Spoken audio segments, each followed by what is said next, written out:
Welcome back to another episode of the Project Zomboid Survivor Podcast. In this episode, we are joined by Trombonaught Hello. and my usual two friends, Chuck and Ash. Hello. Hello. And well, I guess we'll start off with a basic question. Tell us about yourself, introduce yourself, and kind of what your channel, what do you do on your channel? Yeah, that's a good question. Thanks for having me in, guys. This is a really cool broadcast channel. I don't think we have this for Zomboid yet, so it's really cool to see someone start this up. I'm Trombonaught. I'm in Vancouver, Canada. My channel is a whole bunch of it's a mess right now. I got a bunch of series going. They're all technically live, and I do try to add something every month at least. But mostly it's like for beginner stuff on the one hand, but then also kind of statistical dives into the code on the other hand. So I feel like I'm on two sides of the spectrum here. Probably the most viewed part of the channel is that latter part, the deep dive stuff, looking at combat code, weapon stats, stuff like that. A lot of food stuff coming up. Yeah, I've definitely seen that you do. You generally do more like tips and tricks and deep dives, less than like gameplay, like we do. Like we do like series where we have our character and we kind of like go out and do this, do that. But you seem to very much do, secret tips, this and that. Yeah, I actually, when you say secret tip, I posted a video the other week that I regretted. I see it as a black eye on the channel now. It's almost like an exploit. If any of you saw the alcohol videos I've been doing, in Zomboid, of course. Yeah. The micro sip was a tip I received, and it was great. If anyone see the micro sip stuff, just in case someone's listening and they didn't, it's like you start to drink, and then you press escape to cancel the action. And you drink like nothing, like you have all your alcohol in there, but you get all the secret benefits of the alcohol. So I've got a whole video about the secret benefits separate that doesn't talk about the micro sip, because I realized like the secret benefits are cool. The micro sip, that's like a hack. That's like an exploit. That felt dirty to me. Looking now, there's about a month ago, you got micro sips, pain and sleep hack, bonus bone fracture dance. Yes, that was the first very, one. Very interesting one. That was the first of three, and the first one, I confirmed some things. The second one was some more things I confirmed, realizing I tested them wrong the first time. And the third one was, this is the wrong position, I think, for most of my audience right now, calling me a hacker and a cheat. So the third one was a summary video that had nothing to do with the micro sip part and everything with to do with the the alcohol is actually quite good part. But I should, little caveat, because I want to ask you guys something too, but my channel next month, I've got a bunch of friends, and we're playing like a light roleplay server. So there will be more of a gameplay bent coming to my channel. And for you guys, can you quickly recap for me? Because I'm just forgetting who's who. What's the main thing on your channel? Like, what's your elevator pitch for each of your channels? Because you each have your own as well, right? Yeah. I guess I'll go first. I try to upload when I can. I am at uni. I'm studying law at university at the moment, so I struggle sometimes to find time, especially when I'm not on holiday. I'm on holiday now, and I've got some things working. But generally, I get videos out when I can, and at the moment, I do lots of gameplay. So my first series was I try to clear out a mall, and it's like an episode where like a bit of a time lapse kind of thing where I remember that one. Yeah, and I killed like 7,000 zombies in like about the Crossroad Mall, right? Which is insane because I didn't realize there was 7,000 of them there.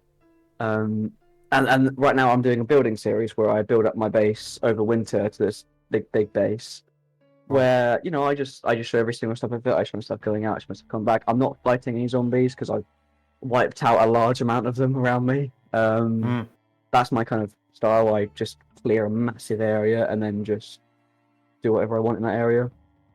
Nice. I guess what you can kind of get from me is just gameplay. Where I just chat over a bit. I'm trying to go into more long form. Like my last two videos were 45 minutes, and the rest of them used to be like 15. So I'm still not sure what people like, but yeah, I'm just doing whatever feels right. Yeah, just testing it out, seeing what works. But yeah, more stuff coming soon, and by this time this episode comes out, I'll probably have a few more episodes done. So yeah. What about you, Chuck? Well, I do the old long form playthrough, I guess. I've had a little go at shorts as well. Put those on the back burner for now. But yeah, it's playthrough, so no deep dive stuff like yourself. But yeah, long form playthrough. That sums it up nicely. Very chilled. It doesn't. It's kind of funny because I'm playing like a zombie survival game, but my play style is quite cautious and quite chilled. So it's a bit of an opposite sort of thing going on. Well, and your voice, I think, just does a lot to set the tone on your channel as well. It is like chill, even on your such a calming voice. That's what we've been saying. Yeah. yeah. Yeah, but there's a part of me that really wishes that I could just sort of like get a bit excited and scream a little bit. But I'm like, oh look, there's a group of 50 zombies. It's fine, you know. Oh yeah. You had that short. I still remember it. You were driving like some van, I think down the highway outside Mulder. Yeah, and you're driving ahead. You're driving into and then kind of through some zombies. I'm like, oh come on, man, just turn around, just like back out of there. And then you like glance in the rearview mirror kind of thing. We get a look at what's behind you, and I'm like, oh dear lord, like if this man knows what's going on, but listening to his voice, like you'd never know. I know. Yeah, I'm actually like really panicky, but I'm just like, oh yeah, it's fine, don't worry, you know. Yeah, I really wish I could like enunciate and to like verbalize what I'm feeling in my head, but I'm like, I'm just too chilled. I'm what you call mild mannered, I suppose. Nice. Yeah. I mean, I guess like your kind of voice would do really well with like kind of I've never listened to it, but like you know like ASMR where people like listen to you speak, or like or like doing like an audio book or something. Well, you know like what? ASMR. It's kind of interesting you say that, because if you think about some elements of Zomboid, that a lot of it, if you sort of frame it right, it is sort of that sort of vibe. You know, if you're like sitting in your car and there's no zombies like banging on your window, but it's raining outside. The sort of audio of it, it's really quite relaxing. You know. Yeah. And if you're sitting down somewhere and there's no zombies, that's the key part of it, obviously. But there's like, you know, the wind is rustling in the trees and you're just hearing like the insects in the grass or whatever. It's very, very chilled. It is very chilled. And I've been thinking, oh, maybe I have thought like very tentatively, like fleetingly, like, maybe there's a way I could, you know, get that, because it is very popular, is it? Is it ASML? Is that the right way? Yeah, it is very popular, and it's kind of like you do get those little moments in Zomboid. And I've been thinking, well, maybe there's, because I do know my voice is, you know, quite chill and mild mannered. I don't shout and scream and stuff. And I've been thinking, oh, maybe there's a way I could, you know, put that all together into some sort of video. But I just it seems to be beyond me. I can't get my head around it. Yeah, I think you're really good. It'd have to be kind of, I don't know. Maybe it doesn't even have to be YouTube related. You know, you can do other things. But I mean, you know, reading out tips and tricks or the wiki or something, or I think little things like that. Would be a good one, actually. Or like the weekly update notes. I can send people to sleep. Yeah. Yeah. Well, I mean, like when you're tired in bed and you want some background noise, what do you put on? Chuck Miller plays. Oh yeah, well that's a ringing endorsement, that is, isn't it? Eh? If you want to get to sleep, put on Chuck Miller plays. Thanks a lot for that, Sam. Nice one. Oh no, that's great. You set them up with a playlist that just keeps going while they're asleep too. Just rake in the views. They get a good sleep. You get the views. Yeah. Exactly. Yeah, but my trouble is people want private lime and they want like Rick's the Tricks and excitement. You know, they don't want chilled sort of like soporific sort of monotone sort of voices. I don't know. Yeah, I think there are people out there. I mean, I think I had a comment the other day, and he was like, because I'm not very loud or anything like that, and he was like, you know, it's not going crazy, it's just to the point gameplay, and he liked it. So there are people out there, I think. Oh yeah, definitely. Anyway, that's enough about me. We gotta go on to Zombie Ash. Sum up your channel and your activity, Ash. Well, it's pretty much the same as you guys, I suppose, in regards to long form. Normally tend to have quite long series. Normally like 60 episodes, 70 episodes. The few I've done, and it's just gameplay really. I've done Rosewood to Louisville. 10 years later with Random Sprinters on was one of them. Still ongoing, but I haven't done a video for that. I was looking earlier, actually, in about a month. And the latest one is the Nomad. A couple before there where I didn't get too far in Louisville. A couple of 5 or 6 episodes died horribly, but yeah, it's just the usual gameplay. Don't really edit it a lot. It's just me playing for half an hour, really. I tend to do it. An episode is a day in Project Zomboid, the daytime. It seems to work good. But yeah, that's it, really. Yeah, I can't do that. Like an episode, like a day, because like when I'm fighting and stuff, I just do everything so fast. It's weird.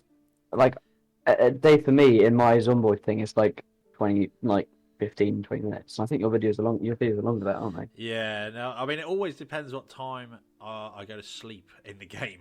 Because whenever I get tired, I'm like, right, that's an episode done. Yeah. But yeah, I mean, I've had a couple lately that have been around 20 minutes, but it's normally about 30 minutes.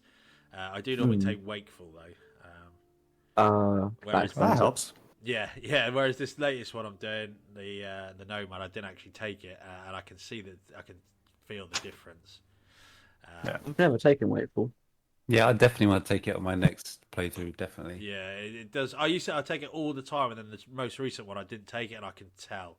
Like you probably get an extra, I don't know, 2-3 in-game hours, I reckon, from having that, which does help. And you wake up. Thing is though, dig on, can't carry on. Well, no, you just need less sleep, so you wake up earlier, go to bed later, so it's perfect, really. Yeah, well, I mean, I do that. I would like to have that, but I play on pitch black that nights, so because I like that horror aspect of it. Yeah, you have to do it. Yeah, to do that. Jeez. And I know it sucks for YouTube recording and stuff. That's why I just generally sleep throughout it all. But I can't I'll need to carry a torch around. And do you know how scary Zomboid is when you're carrying a torch in one hand and a plastic bag in the other with everything you found, running back towards your base, and you just hear you're getting followed, but you can't see, and you can only see a little bit in front of you. Oh. And if you got just the very light random sprinters sprinkled in there, just horrifying. A little bit of spice added to ruin your day. That's terrifying. Have any of you guys ever played with a mod called, I think it's called Here They Come? Have you heard of that?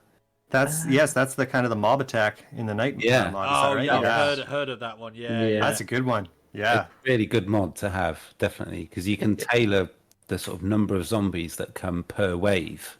Yeah. And what it does is I can't quite remember everything, but it sends in the first wave, but then when it sends in the second wave, it does a noise pulse or something near where you are. So if you've moved, you can't just run away. If you see what I mean, they don't all spawn in the same place, and it's absolutely terrifying because it's a night. It is a night event.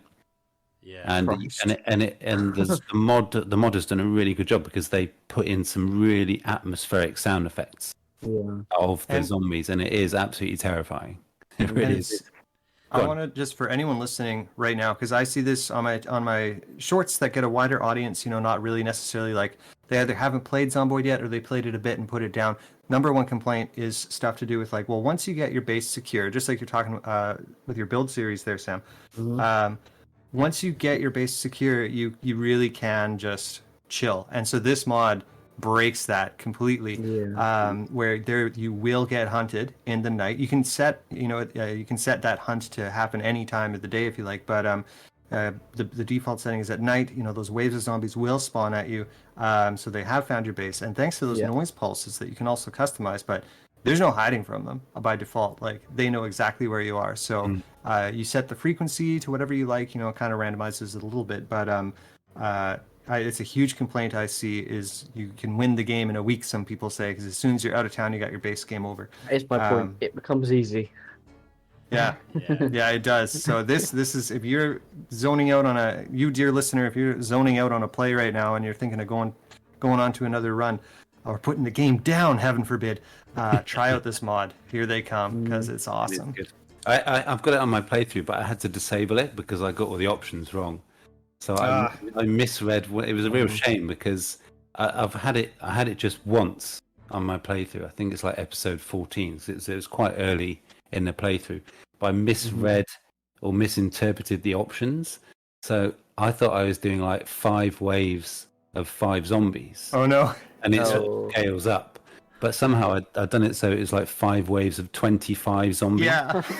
I did the I same had first to- time. I had to it was disable it multiples. because obviously, do the math. That's 125 zombies in Easy. the middle of the night. I just Yeah, easy. had to disable it. Just a Do real that with a shame. pencil. Yeah, Sam Yeah. killed 7,000. No problem. Yeah, that's true. It's Well, I kind mean- of, No, I'm joking, Yeah. of course. That's crazy. I was in a massive parking lot with a lot of shotgun shells and that a big helps. crowbar and like level 7 long blunt. So I was alright. there were Yeah. some But, tense you moments know. in that, I think, because I think you did a short about it, didn't you? In the car Yeah. driving, I remember watching it, and I was nervous watching it.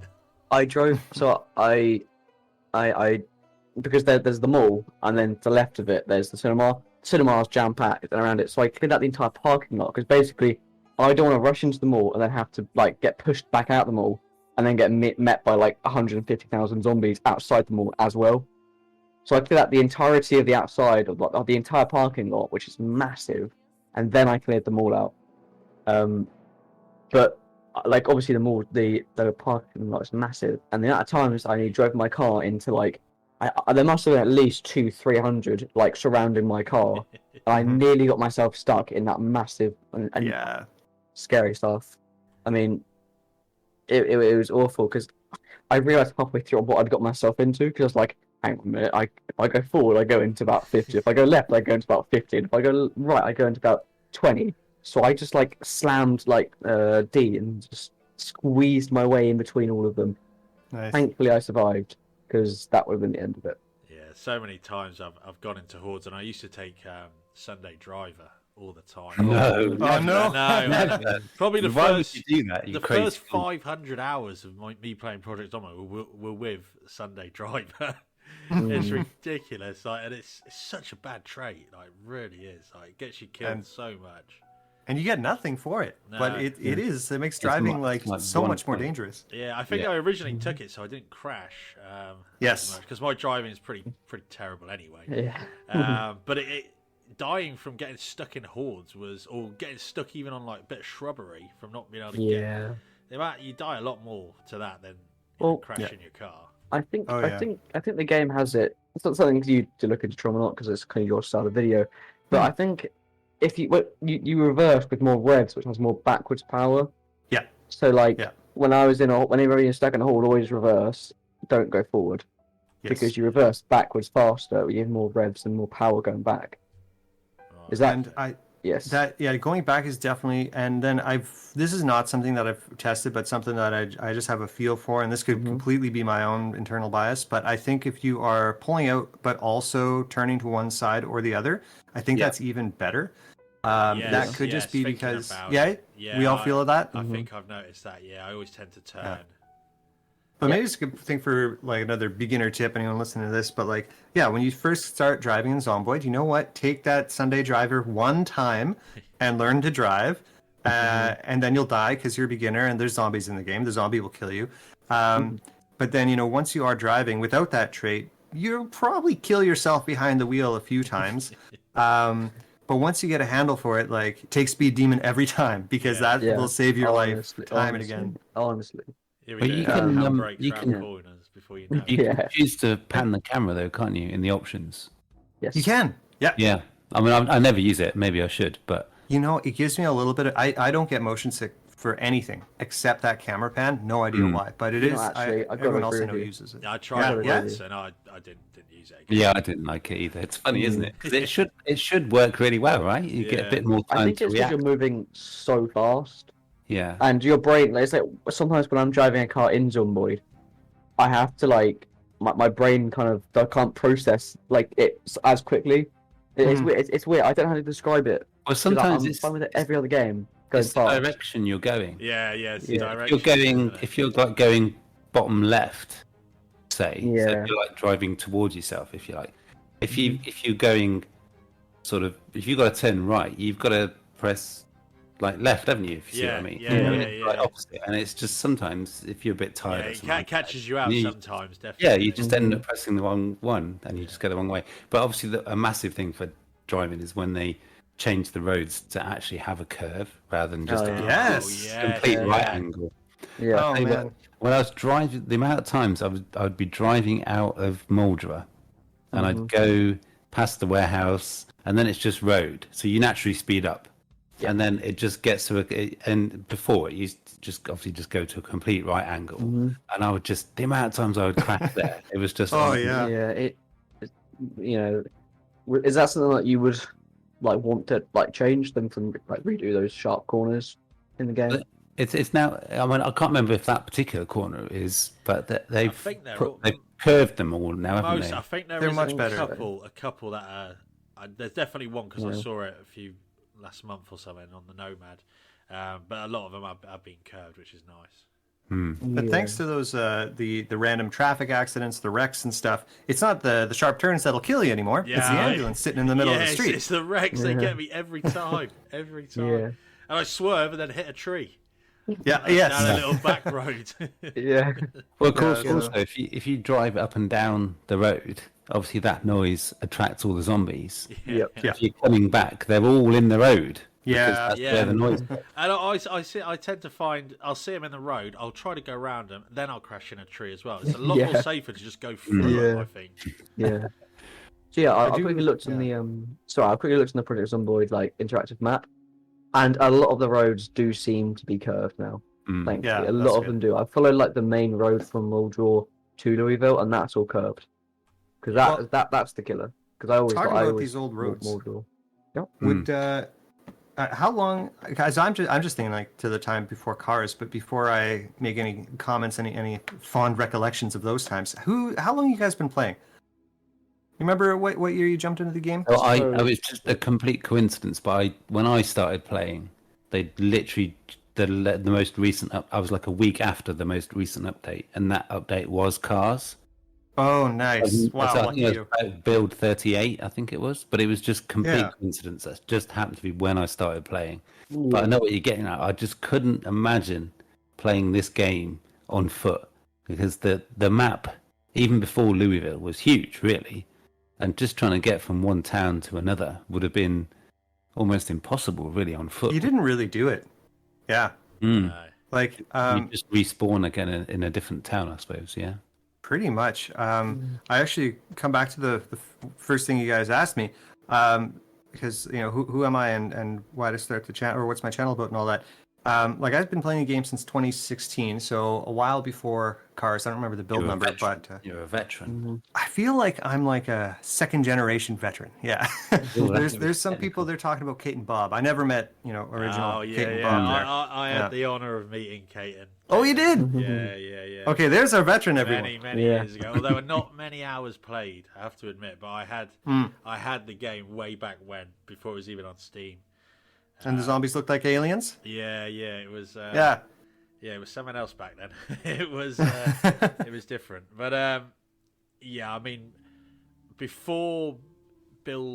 probably before vehicles, I probably only had about 40 hours in it. I want to say maybe 80, under 100, I would say. And then from then, and then build 41 with the animations and everything. That's where I got most. Game changer. Yeah, that's where I Yeah, put most of my hours in. A good 600.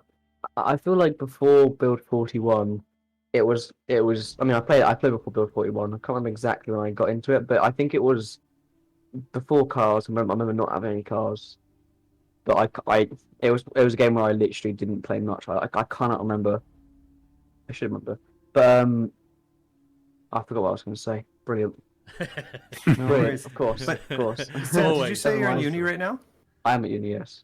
So like, 'cause I started playing the game because I was in uni and I just moved out for another degree. I moved from Manitoba, so like dead center of Canada, over to the west coast of Vancouver, Canada. Yep. And but all my friends, like I still friends with people I went to and people went to school with in middle school, high school, that kind of thing.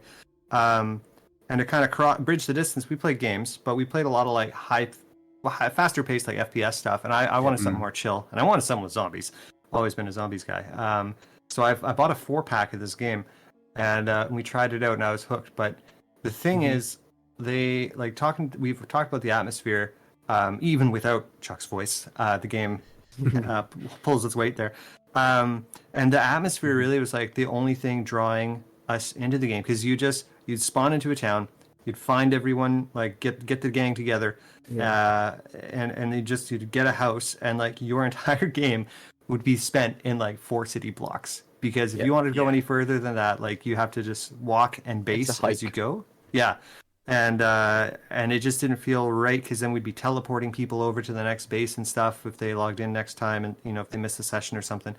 So it really was just, and it died. So everyone else kind of lost interest in it. I remember it. Build, it was just. I don't want to say it was unplayable, because I still put in 300 or 400 hours at that stage of the game. But when we got build 41 here, I almost said 42. When we got build 41, it really felt like this is a new game, and I found I was reintroducing, and this whole I was reintroducing so many people to the game, bringing new people. That was a big kind of direction for my channel at the start, was just dumping a bunch of my tips on the internet. So instead of telling people over and over the same stuff, I'm like, here, just watch my first like walkthrough video. That's everything you need to know. Can I just say, you are so good at plugging your channel. You are so good. Oh yeah. Normally it's me. I'm glad the heat's taken off of me. No, I think I'm really scatterbrained with it, so I have a lot of like entry points, things to remind me about it. No, I was gonna pick up on. Sorry, Sam. I know I cut you off. I was gonna bring this back to something you were saying, but I lost it. Sorry. Well, I remembered what I was gonna say. So good. Hopefully you remember what you were gonna say. Right. My entire point was I didn't put many hours into it before build 40, I think it was, because I always thought it was a game like to wait and to come back to in a few years' time when it was properly polished. Because, like you said, there were a lot of things like teleporting your friends and stuff. It just became a bit of a pain. But after a few years, and now look at it, it's something that I kind of came back to, and I'm happy about it. Yeah, and with a development team, I think originally 4 people or something like that. It's amazing, isn't it? How much it is. Yeah. And that they've stuck with it for. Was it 2014 it came out? I think we're coming on 10 years. I think so. It's several years for sure. Yeah, I think it might be 10 years now. Yeah, I think they'll make a big deal about it. They have that Spiffo doll thing happening right now, but I haven't seen them tie that to an anniversary yet. Yeah, the plushie, isn't it? Yeah, I ordered one. Did you get yours? Nice. No, it's not coming till March. Oh, really? Yeah, wow. but I guess it's quite a lot to do for them. I think it's coming from America. I might be wrong, but I think it gets shipped over from there, possibly. I could have made that up, but I had to pay in dollars, so it makes me think that it's coming from there. Yeah, probably. But yeah, it looks pretty cool. Like you get a little mouse in there, or rat, a baseball bat, I think, a backpack. It's a limited edition, isn't it? So I've got to get it. I'm gonna don't say that.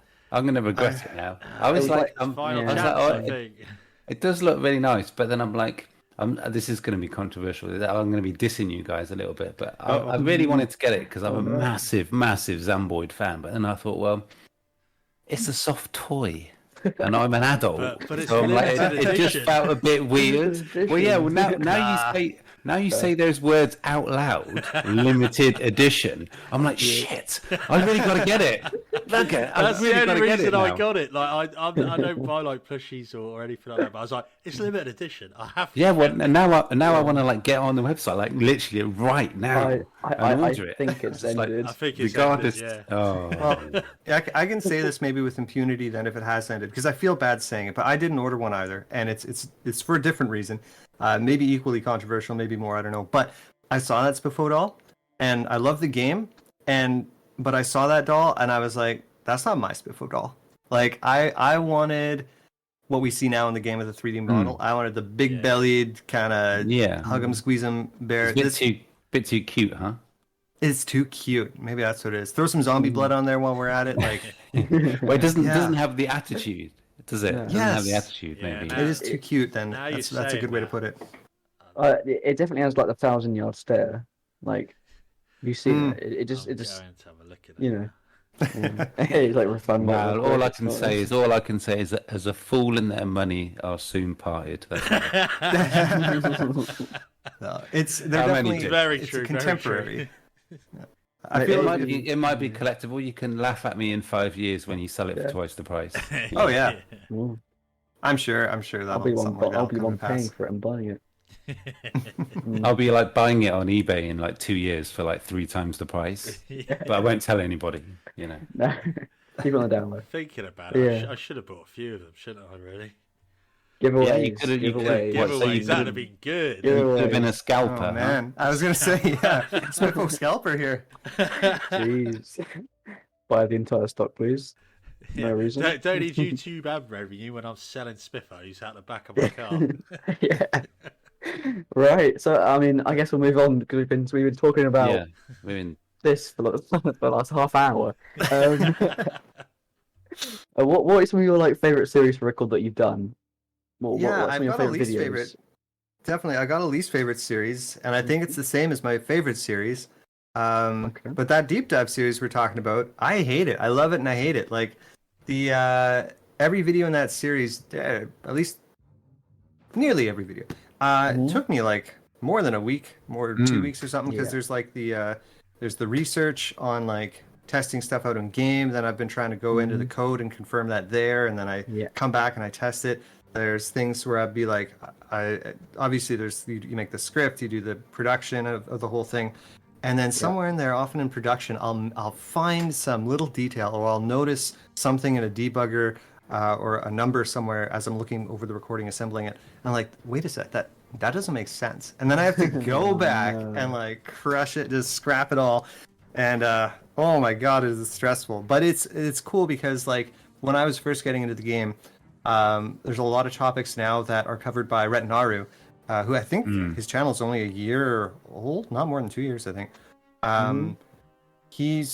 Which I guess he's had a lot of growth in that time now that I think about it. But his topics, he does a lot of that kind of like debugger, deep dive stuff. They're And, nice and short as well, aren't they? Like to the point. Yes. Boom, 5 minutes done. I watched quite a few of his for Same. various tips and stuff. But yeah, no, it's As well as Trombonauts as well. of course.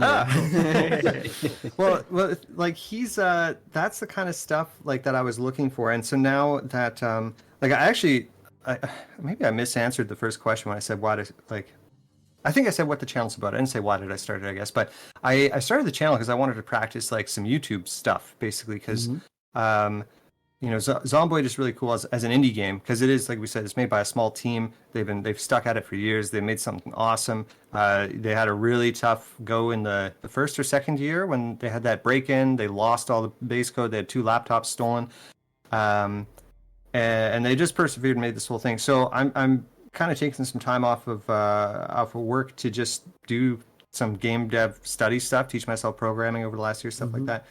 And so I'm like, okay, if I'm going to be making games, I gotta know how to like make videos for those games so I can show them to people. So I just kind of started Zomboid on a whim as I was getting all my friends into it.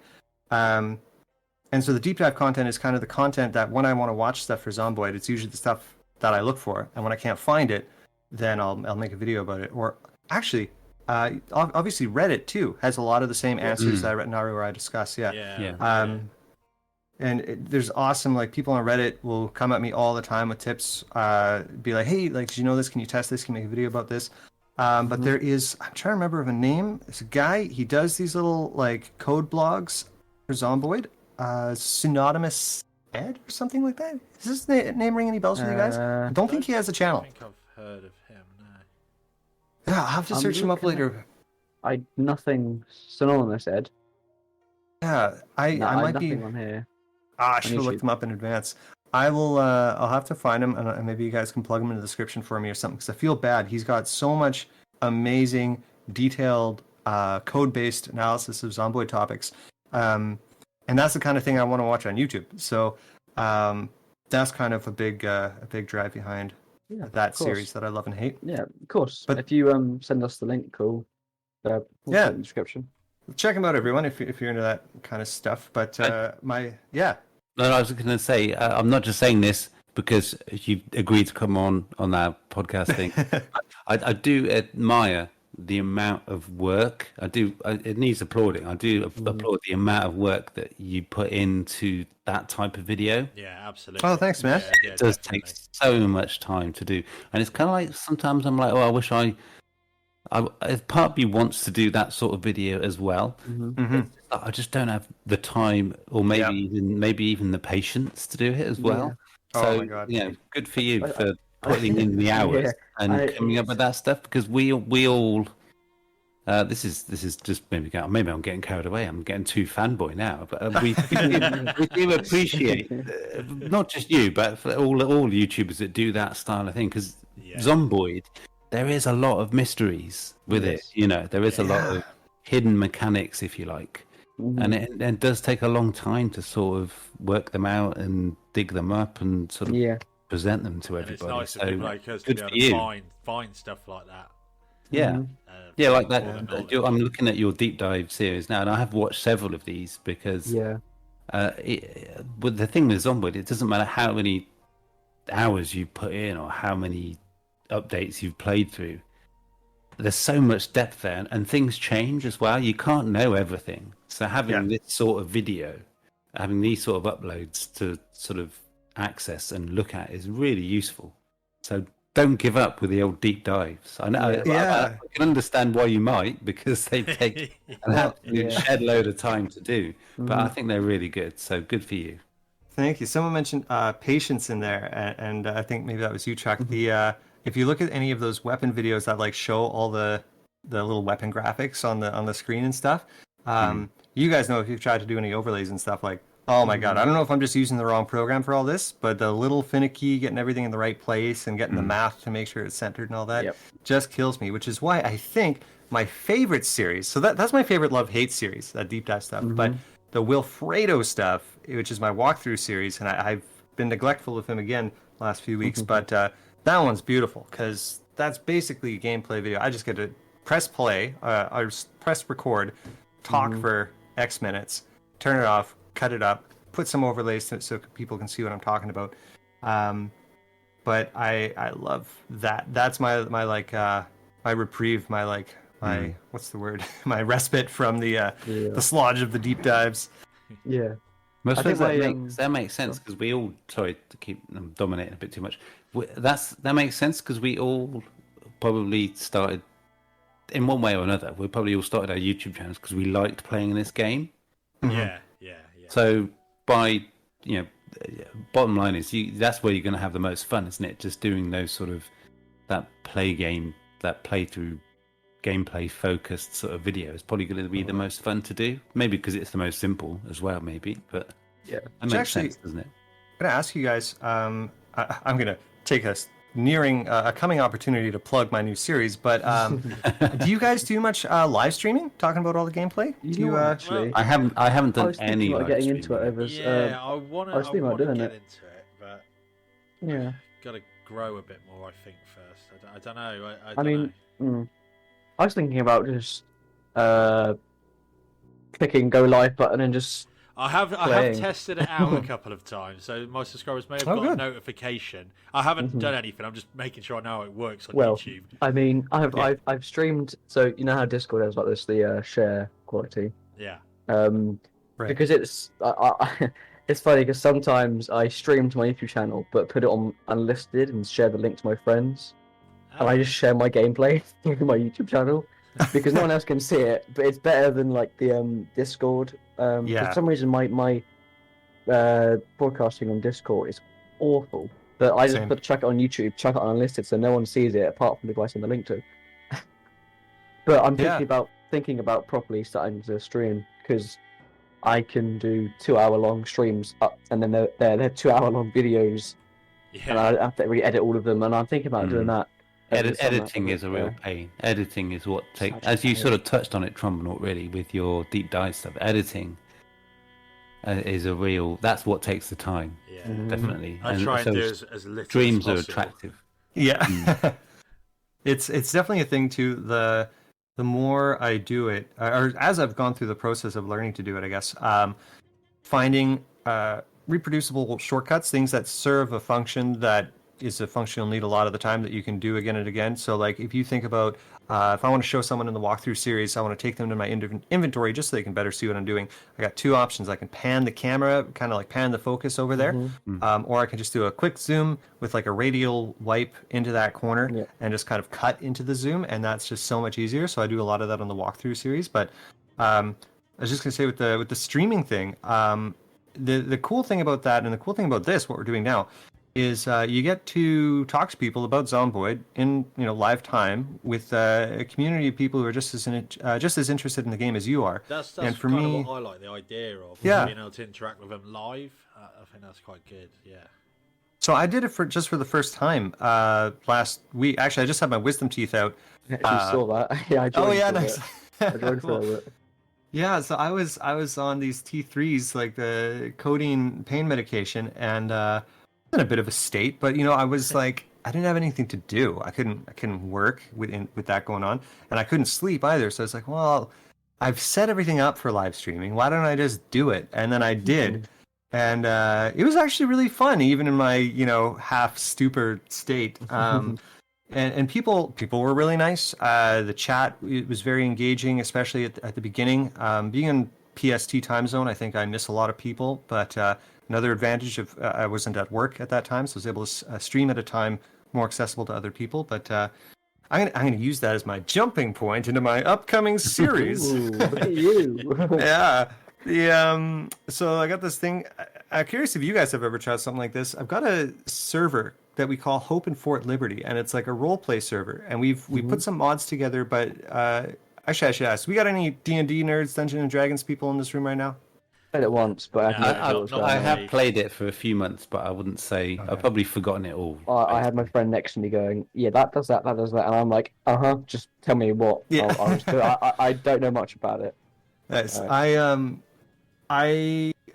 I play too much D&D, and I have for a long time. But that whole role play aspect of kind of having like, there's the mechanical rules of the game, and then there's kind of the stuff outside of that you can kind of house rule it, kind of like stuff you establish the first time you get together. You're like, okay, I know this is how the game worked, but here's how we're going to change it, that sort of thing. Here's how I'm going to run it.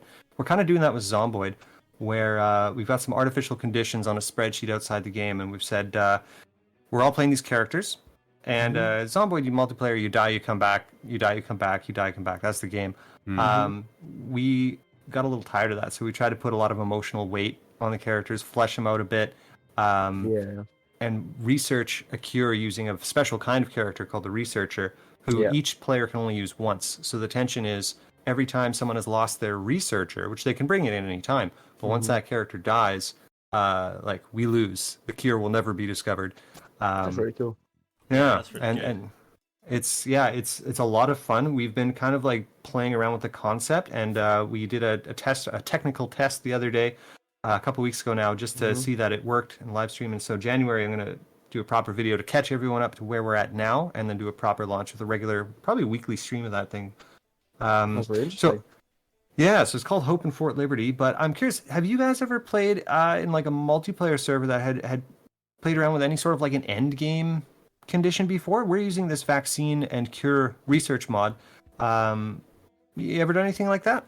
I mean, I've seen the mod, but never really. I was on a multiplayer server. It was role play. There was no kind of end game. It was basically the loot was turned off, and we had like our own jobs. Like someone was a mechanic, and you had a business, and you had to like move up through the ranks in the civilization kind of thing, which is quite good. It's a really populated server. It was really good actually. There was sprinters as well, which was a nightmare. If you died, you had to come back as your character's brother or cousin. One life rule, I think it's called, or something. Okay. But yeah, no, that was really good actually. The server closed down maybe around May this year because the guys that had it, they can't carry on with it for various reasons or whatever. But yeah, no, the whole roleplay kind of thing is pretty good. I do enjoy that. I actually jumped in on one of Rick's the Tricks ones a couple of weeks ago, and it was like the first week of the infection, and half the people were like the military, half the people were the civilization, and it was role play. He kind of just sat back and just let the chaos unfold, really. But yeah, everyone was role play. It was really good. Yeah, they are good things to get into. You can put a lot of time. I do need to get into playing one. I do need to do that. Yeah, definitely worth a try. There were sorry to cut you off there, but there were a lot more servers in general, probably this time last year. But then we had that unfortunate like Linux incompatibility thing, and a lot of servers shut down. And it seems a lot of them aren't starting up. I think someone put on the Reddit the active users of Project Zomboid over the last year, and it was like January was like 60,000 like peak users, I think, or something like that. Yeah. But that was the highest it was, and that was like when there was loads of hype around the multiplayer and everything, wasn't there? Thinking back, because that's when I first joined that first roleplay server I was talking about, and there was another server that I joined then that I was in for about a year as well. But yeah, that really blew up then, I think, didn't it? This time last year. Oh yeah, no, definitely. Yeah, it really did. Just quickly before we go on to another topic, I've managed to find my D&D character sheet. Oh, what do you got? I have no clue what a lot of it means, but I'm a warlock level 3. Nice. Changeling. And background the haunted one, and that's all I can retell because I don't understand the rest of it. Do you see anything about a pact? Level 3, you get to pick a pact. You get to make a deal with the devil or something that's not a devil. Curious what kind of deal you made. I've got no clue. I see lots of numbers and no, that's all. No, just thought I'd introduce that there. Maybe you didn't get to make your deal yet.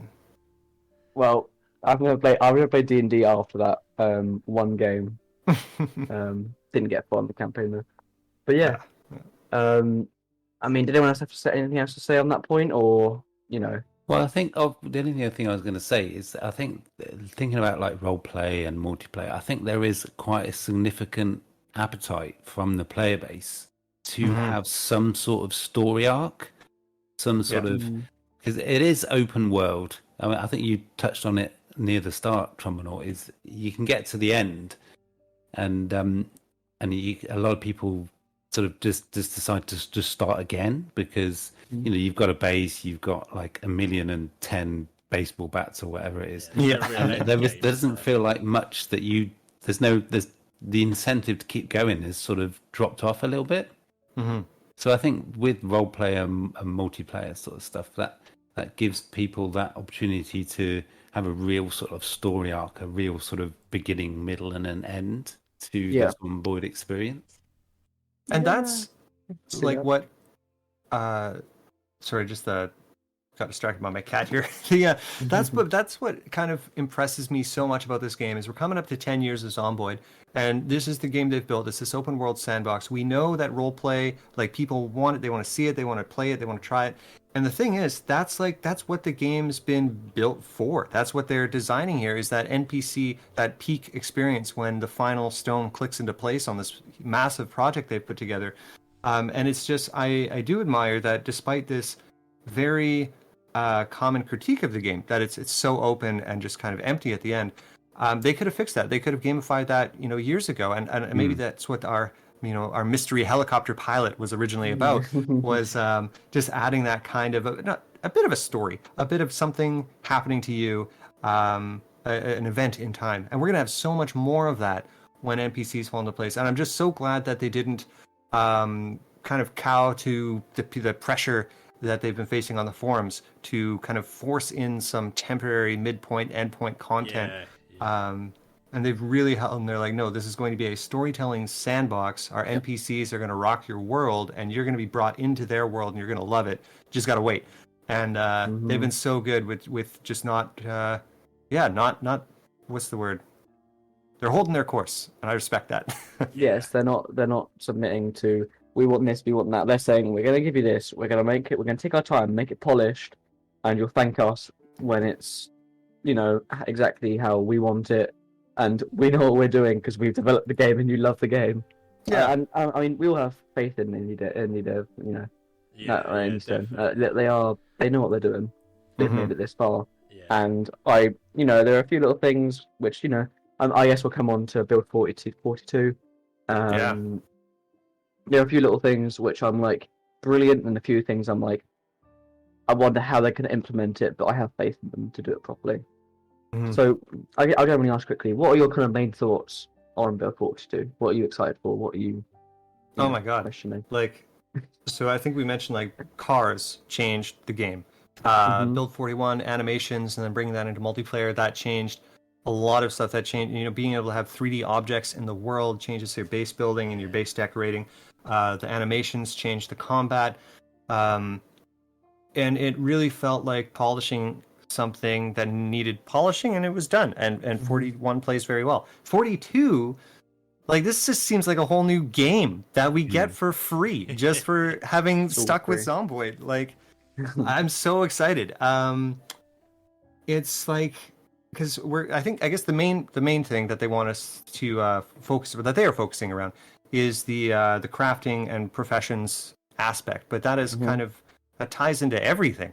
And even their NPC logic. I'm so happy that they've said, you know what, like, for this crafting, like, we want to have some hide tanning. We want to have a leather worker. We need leather. We need animals. We need animals. We need AI. Let's start bringing the NPC AI.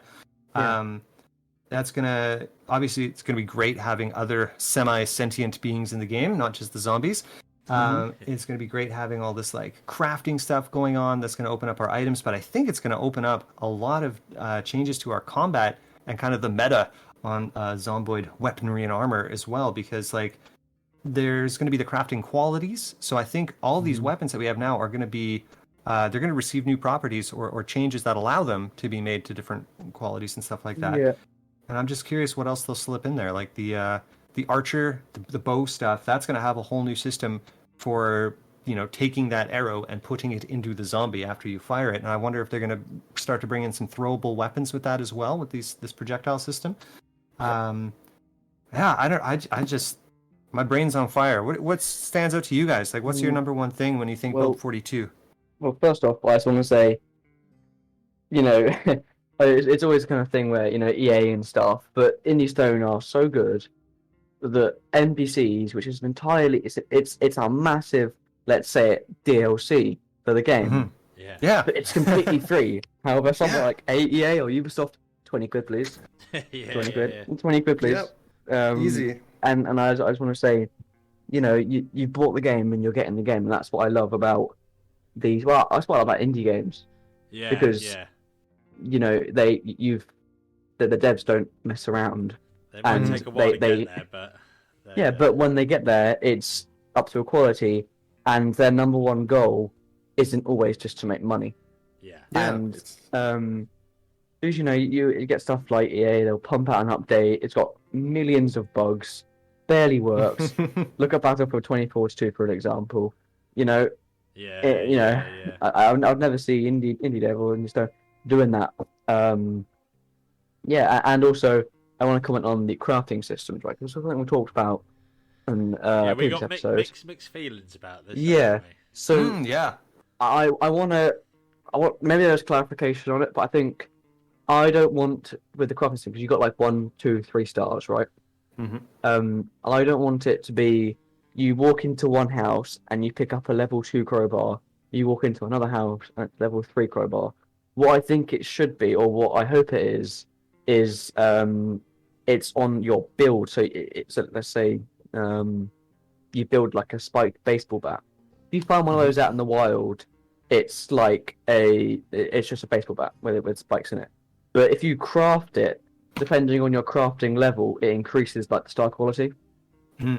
I think that's what I prefer. I don't want to be walking around finding level 1 katanas and level 3 katana. Too gamey, like a looter shooter, I suppose. You know what I mean? Like they can't go too far with it, I suppose. And I think crafting it yourself should. If you're a good blacksmith, for example, you could make a really good sword or whatever. I think that's how they should do it. Same as you, Sam. I think, but like I said, I've got faith in them. Yeah, I just don't think it should be some arbitrary magical number, which makes it worse or better. I think there should be gameplay behind it to back those like stars up. Yeah, that's one of the things. I think I feel like I completely missed something. Do they have a 3-tier star system behind this? Yes, I believe so. Wow. There is different tiers, yeah. I believe, yeah. I will double check that real quick. Yeah. Otherwise, I've been talking in shit. my head, I've just burned into my head the some of the professions charts that they kind of released to us to see the different things that the different profession skills will let you build and craft and stuff like that. But I think whether they're putting this behind a star chart label or not, I think the way that they have avoided gaminess to date, like if you think of how many tasks there are in Project Zomboid, they can have so many like just UI little mini games, like, oh, click this thing at this right time, now you'll catch a better fish. Even the way they're changing the fishing system, I guess, bad example, but the way that they're changing the fishing system doesn't look too gamey. It still looks like it's focusing on RPG. It fits in, I think, it is a kind of mini game, but again, not ridiculous kind of mini games. Hit the mouse at this. Yeah, I know what you mean. It's like you said, it fits in there. It's kind of like no more of a mini game maybe than like, I don't know, driving. It's like foraging. It's different controls, but it fits. Foraging. Oh yeah, great example. Yes. So with the weapons, I'm sure what they're going to do is going to be I'm sure the changes will all be kind of granular. There's different properties that'll be affected in different amounts. If there's a star system, I imagine it'll just be kind of an averaging of all traits and won't even be like a predictable like, well, why is this a 2-star crowbar? Does it have better durability? Does it have better damage? Like, I doubt they will all be the same. Just even the way that we have, crafting spears affects durability, and that's not really. It's like it's there, and we're aware that it's there, but the game isn't screaming at us like you have +3 durability. So I think we'll be okay there. It kind of just happens in the background, doesn't it? I suppose. Yeah. Like so much of Zomboid's magic. Yeah. Honestly, it really is. Yeah. I just don't want it to become like an arbitrary kind of 3-star congratulations kind of thing. I want it to like say crafting spears. Maybe it does a little bit more damage, or like it's a like in what's the game?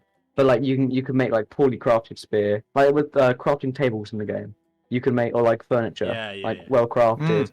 You can make like a well crafted spear, which there's not like a kind of a then you've made a well crafted spear. It's just kind of a thing. If you look at it, it will say well crafted, and maybe the stats are slightly higher, or it's more durable.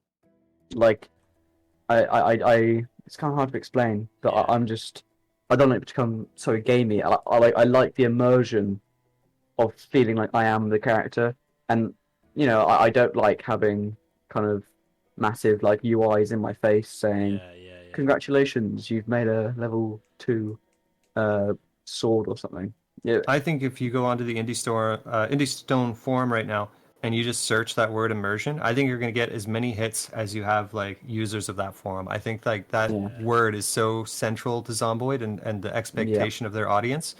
I don't think they've dropped the ball yet. No, I don't think they have. I can't think of anything. I think it's a big change that they're doing as well, isn't it? 42, and the unknown is scary. I think so. We're just gonna, we potentially may have to relearn the game. Definitely in some ways we will. We're gonna have to learn how to milk a cow. Shear a sheep. Milking cow level. Ding, level 5. But there's just so much content coming in this thing. I am very curious to see. Like I know, or I hope that they're not going to dump it all. All the systems in at once. I'm assuming it's going to be a rollout from one thing to another. Yeah, hopefully. I'm curious what they'll start with, because I imagine. Did you say cows? Animals, I think. Animals. Okay, yeah. So if they roll in the animals, even before like any new crafting stuff, I guess makes sense. I guess I'm hoping we see that next year. And I don't mean in a couple weeks from now, but when because we're filming this in December. But I think we're gonna have a bunch of treats next year. It's got to be. Well, I mean, they did say that a lot of the code was done. They just didn't want to really. It's like with the what was it? The AI. I remember we were talking about it with Tato, and I think he said that what was it? That they didn't want to release it all at once, or they didn't want to release the NPCs now because people could get hold of the code and make mods with it. Yeah. Where they want to release it. They got their Yes. vision of it They out. they they want first. the mods to be. They want their mods to add on to the NPCs, not become the NPC mod. If that makes sense. But Yeah, totally. have faith in them. They're Yeah, gonna smash I've it. I'm got sure they will. 100% faith in them. Yeah. So they've not Exactly. done me wrong yet. Yeah. I think the magic is going to come with the like they. I remember that. Yeah, then they kind of waffled. They went back and said, okay, we'll bring in the animals. But the thing about the real NPCs when they come is they've got that whole story system. Yeah, It's gonna be amazing, That's isn't it? so cool. I can't wait gonna for be that. amazing. That's gonna be that is gonna be amazing. I think that's a way off, but when we get that, that's absolutely. I'm really excited for that. So I wonder, is there going to be like speech, like if you decide to take someone out and go looting with an NPC, if you then come home but they've been killed, do their family members now hate you? Like, is it like that Yeah. level? So the From thing what about I can gather, it will be eventually. Maybe Yeah. they won't hate you, but it's all good. The only example I can think of is what they said. It's going to be like Crusader Kings if you played it. How Yeah. it's going to all branch off depending on action and things like that. That's So- what I got from it. Will there be like marriage and children then if we're making communities? I don't know. I still remember this is a long time ago now, and I would be hard pressed to dig this up out of their old news back when it was Mondoids, I think. There was a story about purely at the abstract level, some NPCs. Now I don't know if I dreamed this up, so don't quote me too yet. I'll dig it up after this maybe just so I can back up what I'm saying. But I think there was a story about an NPC and it was like a man and his wife, and they had gotten together, escaped to join another group of survivors or something, and somewhere in there was a survivor who didn't like the husband here, and so he scouted ahead, checked a gas station or something for zombies, and told the husband it was safe, and then the husband went in and died or something. Like, just the level of deception that I think a lot of games shy away from, because AI deception is hard because you have to keep track of what is the truth, which AI knows what about which subject and event. It's sounds like a complete mess, but I know that I'm dropping his name right now, but or forgetting his name, but their lead programmer did write a nice article out detailing something called behavior trees for AI. And as I'm trying to learn AI stuff myself now, I find that there's an oft-cited article from 2016 or something like that. But they know their stuff, and that was obviously years ago, and they've been working on the AI in the background, as they've been implementing every system. So I really think it'll be crucial to the gameplay to have deception in there. And I think what you're asking about, will they know that they died and stuff? It's I don't think they will know that they died, but I think you will be in a position as a node of truth to tell them what did or did not happen. And I think the game might allow for that kind of thing. That is what kind of meant, that you had to tell them that there's someone that died. But it's because the one thing that I really want to do in Zomboid, right, and with the update, is I want to make a town, and I want to have a fully functioning town. I want to have farmers. I want to have people doing loot runs and supply runs. I want to. It's kind of hard to describe it, but basically have a city manager, but obviously not a over the head view, kind of you have to go around and do it yourself, but kind of you have to make sure you've got enough supplies, you've got to make a farm, you've got to apply, you are kind of the leader, community. Yeah. And The I want dream. to, honestly, can you imagine coming back home and you've got a community of people that have been constantly working, and the community has been working as you've been gone across the other map. You come back and it's been developed. There's a shop there and people have been coming to the market to buy stuff. I know that's a lot, and I know I'm guessing you can code, or you're learning to code. Maybe actually I'll plug something else after that thought. Keep going. and my entire thing is, I know that's a lot, and I'm guessing, because you know how to code and stuff, how hard that must be to do all that stuff, right? It's when we're talking about this is a Zomboid 2.0 coming, a second game with Build 42, and we're talking about this AI stuff now, which is several major builds down the road. I think what they've described to us so far really sounds like that kind of individual AI that knows. Whoops, I think my computer just did something. You guys still hear me okay? Yeah. Started going to sleep there. What we're hearing about is like the AI can manage their own affairs and keep track of the affairs of others to the extent that they can maybe know what's true and what's not, and share basic resource-based information. But what you're describing is like two things. We can think like you're saying like an RTS where you're top-down city manager. It's not going to be that because that's a different game. But it's to do that organically, to have these AI who have their own goals and act on them, and not only have their own goals but can create new goals and stuff like that, and do so in a way that they're working together towards shared goals and participating in the same tasks and all that. I think at the level of abstraction, when you're not in town, it would be easier to do. When you're in town and coordinating all that, that just sounds crazy to me. But at the same time, I'm sure like they've been working on this game for 10 years and they're not slowing down. Like they know their hiring, script, I guess. Yeah, I think I shouldn't say, I'm cautiously optimistic for what you've described, I guess is what I'll say. I think we might have some social cohesion. Yeah. Yeah. I'm sure they'll manage it. So to plug something that's not that.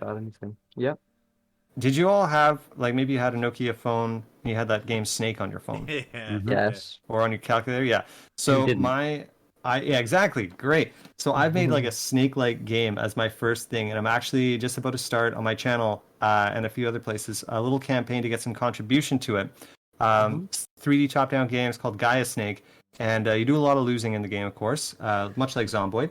So I'm going to be asking everyone if they would submit a little encouraging statement. So you lose a game, what's a thought, quote, experience, something short that keeps you going. And every now and then, after a bad run, basically the game has a chance to share some other player's words with you, or not even player, some other person's words. So by the time that this comes out, I'm sure that campaign will be done and the game will be out, and it's for free. It's on itch.io. But I might bug you guys after. I'll send you the link. It's all anonymous if you want it to be. But see if you would share some Zomboid thoughts about after a bad run, how do you pick up and keep going? Actually, maybe I'll ask you guys that now. I'll give you something now. Yeah. I always say, learn from your mistakes, and if you repeat the same mistakes and have the same outcome, you've got to completely change the way you're looking at it. Because it's like with, if you continuously keep running into hordes in Zomboid and you keep dying, maybe don't run into a horde next time. Yeah. And I'm looking at you, new player. Someone out there is doing that right now. Well, I have to admit, I do that. I do tend to do that quite a lot still. But I think the best advice I can give is learn from your deaths. I mean, the trailer for the game is about learning from your deaths. That's the story about in the trailer. He goes in, dies, he learns from it, he survives a little bit longer, he then dies, he learns from that death, goes in again, dies again, and it's that gradual growth of experience. And I've done that. It's like we can all relate to well, I guess something that I've always done is I've always forgot about gas, and I've ran out of gas in the middle of a forest or something, or like in the middle of a country road, and I'm walking for the next 3 days back to base. But it's like there are always things that I've always said it, if you go into the game and you think you are going to be a Terminator, you're going to die. You're going to be faced with the reality of this game, because this game, people say, oh, it's easy, at the start. No, it's not. No, it's not. Even like really experienced players will not find it easy at all at the start. It's simple as, but just learn from your mistakes. Otherwise, you won't improve. But I'll give you more of a refined one, not a minute and a half tangent about it. But don't use that one, because that'll take up the entire page of just. I'll just play an audio clip, just that. Yeah. God. Yeah. I'll give you more of a refined and more well put together. Sweet. I had a crazy night last night, and then actually for anyone listening, I had a bit of a crazy morning too, because these guys are all in a very different time zone than me, and I got the time zone wrong, which I'm also kind of famous for. It used to be a thing with the job I had. I suck at time zones. So the last night I'm putting together this website for this game, and the whole thing just like crashed, garbled all my content, dropped content, brought in new content, and that's what I get for going out on a limb and trying a beta version of something.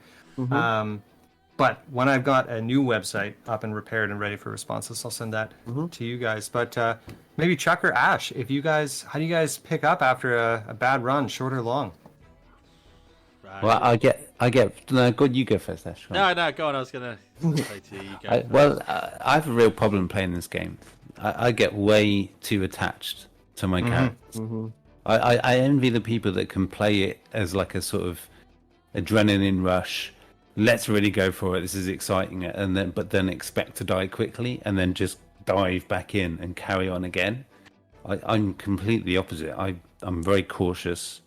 I'm very slow. I get very attached to my characters. So when my character dies, it's an immensely traumatic event. It's like I've lost a family member. Yeah. I hate it. I really wish I could just dive straight back in. But I get very traumatized by it. I'm very, very panicked by a death. And it's like if this game could be played where it wasn't like hardcore, you could like just pick up again with like some second life. Respawn.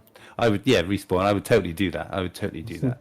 But yeah, I mean, it's hardcore. Eventually, you're going to die, aren't you? And the thing that's hard to take is that you can die to complete randomness. Yeah. And Yes. you can just literally go around the corner, and there'll be a zombie there, and before you know it, you've been bitten, and that's it. It's gone. Your 3 months, 6 month, 1 year run where you've killed 25,000 zombies and done this, that, and the other, and cleared half of Louisville. It's all over, just like that. Yeah. Yeah, and it's just like, why do we do this to ourselves? Yeah, it's just a legend gone in a moment. Yeah. But I think the thing with me is because I always play sandbox, and sandbox playthrough, you can just tailor it so much. Probably once I'm over the trauma of actually dying and losing all of that time that I put into that one character and never seeing that incredible base that I built ever again. 'Cause I always do a base every playthrough. I always have a base. I'm not a nomad person. I'll always think, well, I didn't like that trait, or I wish I hadn't chosen that trait, or that option on the playthrough of things. It's one of the first things I think about is when I've died and when I want to start again. It's kind of like, well, I should change this.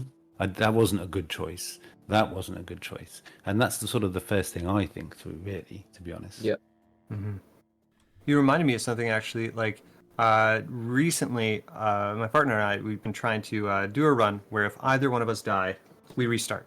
But part of that ended up being like a lot of restarts because she's newer to the game. And after a while, I realized like I didn't mind restarting, but because the characters were so young and fresh, like I had no attachment to them, and because I had no attachment to them, I was losing interest in the idea of the run, like losing interest in the game. I think that connection to that one spawn, one life character is a big driving force that keeps me coming back to it.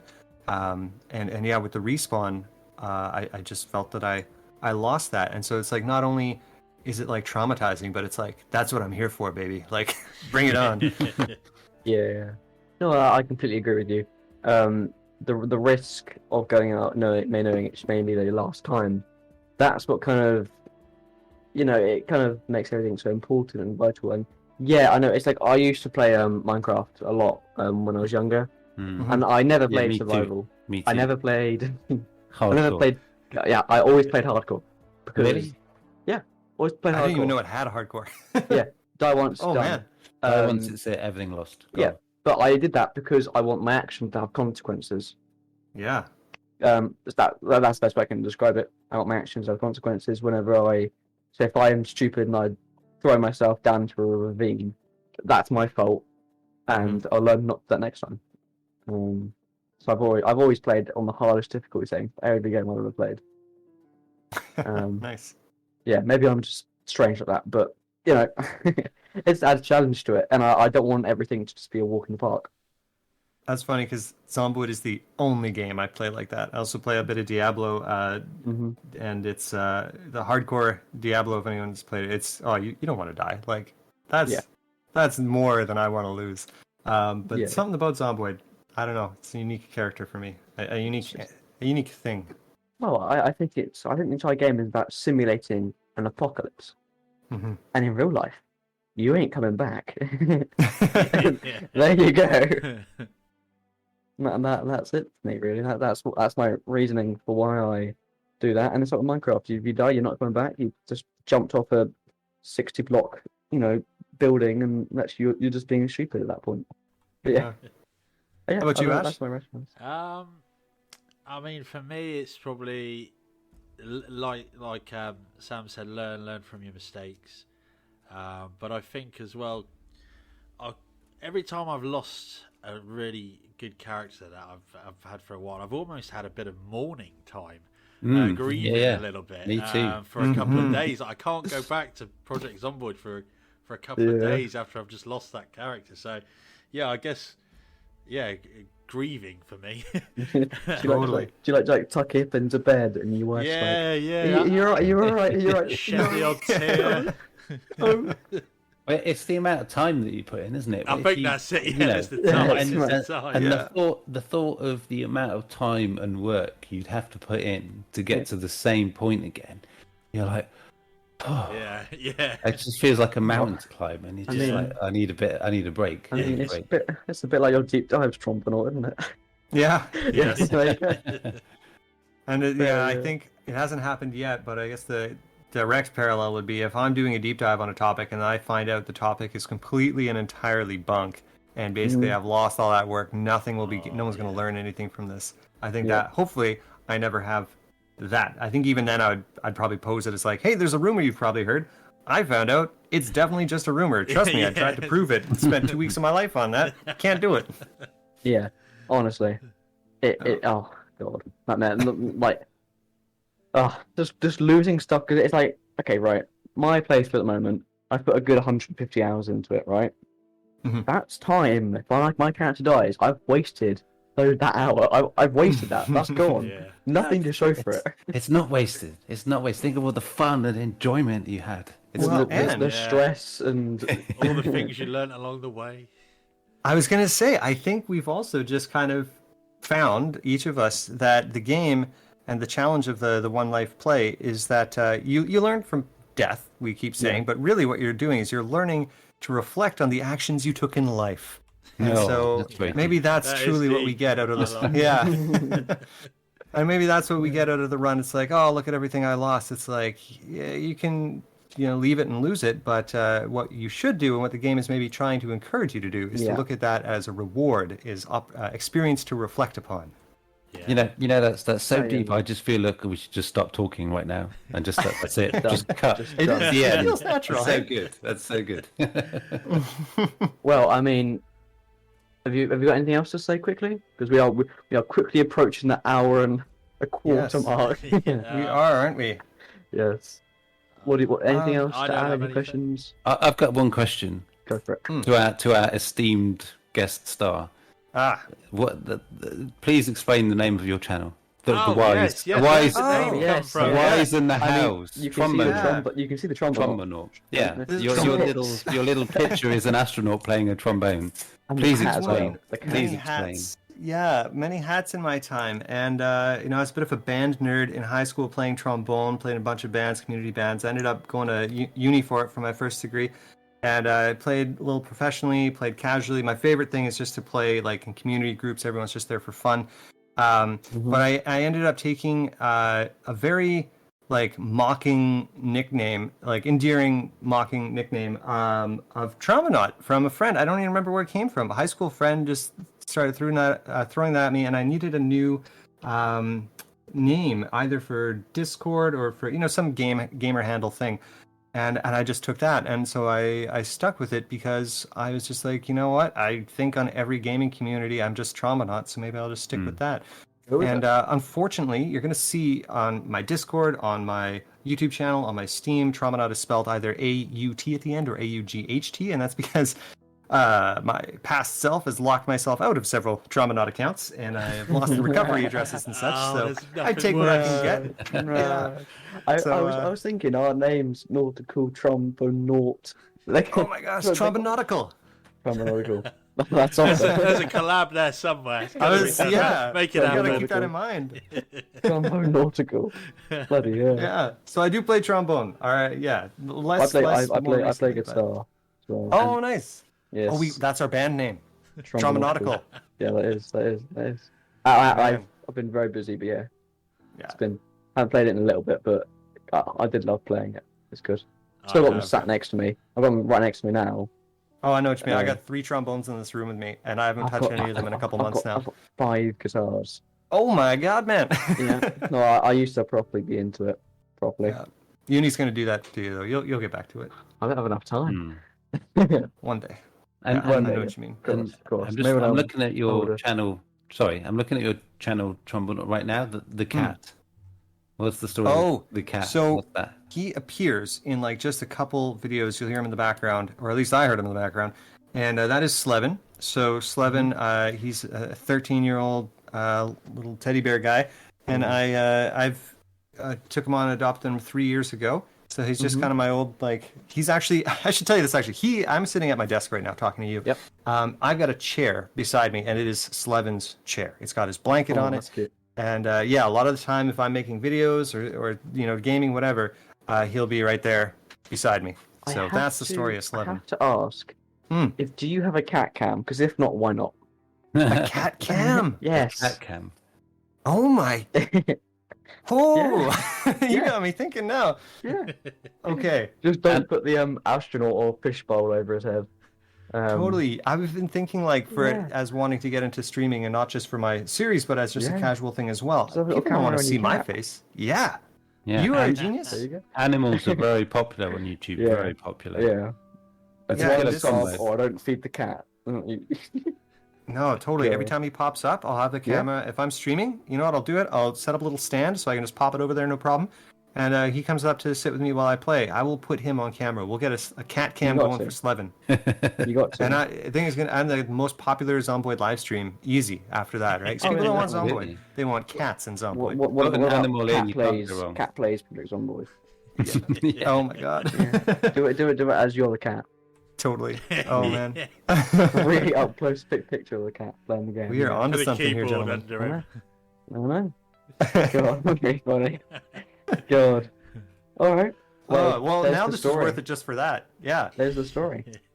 So you've got out the live streaming idea now, because Totally. there was the drummer. There's a drummer from a band that I watched on Twitch, and he always has look at it all like he has pigs, and his back garden, and he has like a camera outside his garden. He looks over at the pig pen, and I was like, Oh. you got cats. Why don't you do that? And especially since like he sits next to you. you Yeah. know, Yeah, Go for it. perfect. Yeah.